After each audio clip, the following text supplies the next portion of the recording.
কড়াই বসিয়ে দিয়েছি। আজকে এখন আমি রান্না করব হাঁসের মাংস। তো প্রথমে আমি কিন্তু এখানে তেল দিয়ে দেব। চুলাটা জ্বালিয়ে দিলাম। আসসালামু আলাইকুম, সবাই কেমন আছেন? আলহামদুলিল্লাহ আমি ভালো আছি। হাঁসের মাংসটাকে কিন্তু প্রথমে তেলকে দিয়ে পেঁয়াজ ভাজা করে কষিয়ে রান্না করতে হবে। তো দেখেন আমি পেঁয়াজ কুচি সাথে কাঁচামরিচও আছে কয়েকটা, তারপরে তেজপাতাও দিয়ে দিচ্ছি। সব মশলাগুলো আমি কিন্তু আগে কষিয়ে নেব। যে হাঁসের মাংসগুলো আপনাদেরকে দেখাই, এই যে দেখেন হাঁসের পা, তারপরে মাথা কোথায়, মাথা গোটা হাঁস তো দেখাইতে পারিনি, কাটি ফেলছি। তো এই যে ধুয়ে পরিষ্কার করে নিয়েছি দেখেন। তো এখন এটা আমি কিন্তু আগে মশলাগুলোকে ভালো করে ভাজবো, ভেজে তারপরে কিন্তু আমি রান্না করব।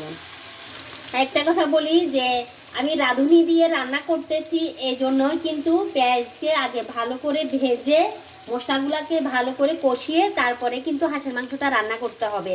আর যদি আপনারা রাঁধুনি ছাড়া রান্না করেন, হাতে ঘরে থাকা গুঁড়া মশলা দিয়ে রান্না করেন, তাহলে কিন্তু হাতে মেখে সরিষার তেল দিয়ে ওভাবে রান্না করতে পারবেন।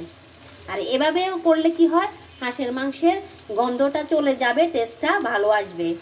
তো এখন কিন্তু আমি একে একে সব মশলাগুলো দিয়ে দেব। এখন দিয়ে দিচ্ছি এখানে দারচিনি, যে লংগুলো দিয়ে দিলাম, লং, এলাচি, এই যে গোলমরিচগুলো বেছে বেছে দিচ্ছি। তারপরে আমি এখন দিয়ে দেব হলুদের গুঁড়া, লাল মরিচের গুঁড়া দিয়ে দিচ্ছি 2 চামচ। যেহেতু কাঁচা মরিচ দেবো এই জন্য লাল মরিচের গুঁড়াটা 3 চামচ দিয়ে দিলাম। তারপরে দিয়ে দিচ্ছি এখন হলুদের গুঁড়া 2 চামচ। এখন দিয়ে দিচ্ছি একটু বেশি করে দিয়ে দেব রসুন পেস্ট করা, বা 3 টেবিল চামচের মতন। আরও 1 টেবিল চামচ দিয়ে দিলাম রসুন পেস্ট করা। তারপরে দিয়ে দিচ্ছি আমি আদা পেস্ট করা, আদাটাও প্রায় 3 টেবিল চামচের মতন আদা দিয়ে দিলাম পেস্ট করা। এখন সব মশলা আমি কিন্তু একে একে দিয়ে দেব। তারপরে যে রাঁধুনির গুঁড়া মশলাটা আমি দিয়ে দিচ্ছি। এখানে কি কি আছে দিয়ে দিলাম 2 টেবিল চামচের মতন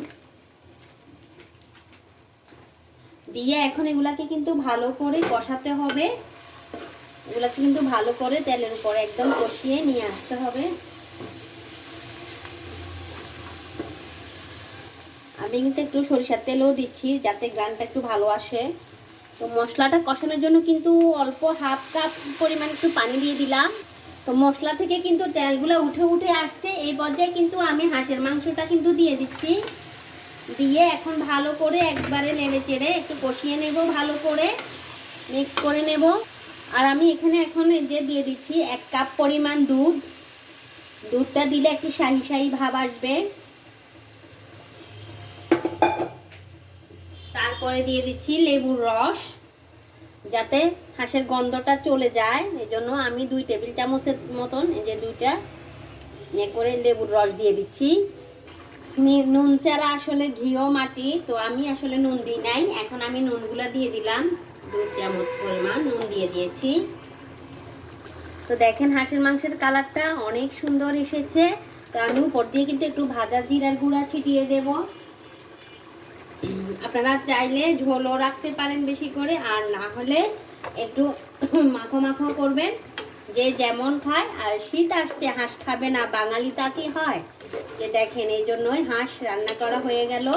এখন রুটি, পরোটা, খোলা যা পিঠা, যেটা দিয়ে আপনি খেতে পারেন, গরম ভাত, খিচুড়ি, সব কিছু দিয়ে এই হাঁসের মাংস খেতে পারবেন। তো আমার ভিডিওটি যদি ভালো লাগে অবশ্যই লাইক, কমেন্ট, শেয়ার করে দেবেন। অবশ্যই ভালোবেসে পাশে থাকবেন। দেখা হবে অন্য কোনো ভিডিওতে। সে পর্যন্ত ভালো থাকবেন, সুস্থ থাকবেন। টেস্টটা কেমন হচ্ছে দেখি। মাশাআল্লাহ, ওয়াও, সেই স্বাদ হয়েছে। আসসালামু আলাইকুম।